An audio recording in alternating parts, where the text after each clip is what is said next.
Planning for how your postpartum care should go should start to happen during your pregnancy. I can honestly say that even I didn't think of any of those things when I was pregnant, working as a full-time OBGYN. None of this struck me until afterwards to go, oh, I should have probably done something as well. But you want to create a care plan, and we'll talk about what that looks like during your pregnancy. You want to understand what's going to be the frequency of your visits after you deliver.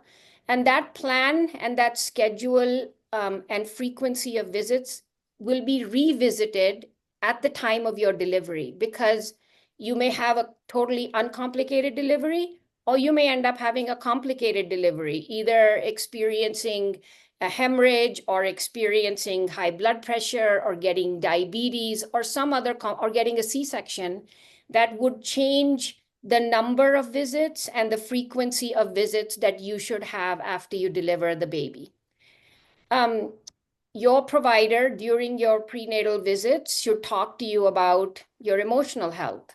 What can you expect? Many times as we get later and later in pregnancy, I will often bring up women's emotional state, or when I'm discharging them from the hospital, and I make sure to do it and start in front of family members to remind family members that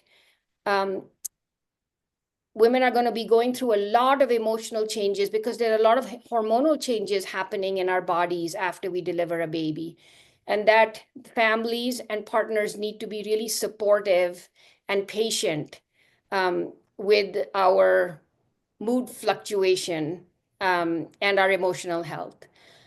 During pregnancy, the other important thing to also think about and plan for is, how are you going to feed your baby? Are you going to breastfeed?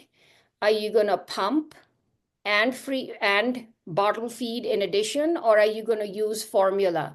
And whatever the choice is that you decide on will help influence what kind of plan you create. If you're going to only do solely do breastfeeding and pumping milk, then you need to have a breast pump. And most insurances actually cover a breast pump, but you want to have that breast pump in hand before you deliver your baby. You're going to have bottles. If you're going to be freezing milk, you need to have the appropriate packaging so you can freeze your baby's milk.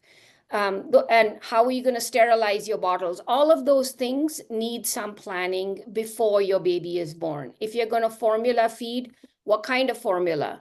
And that you should have that formula at home before you bring your baby home.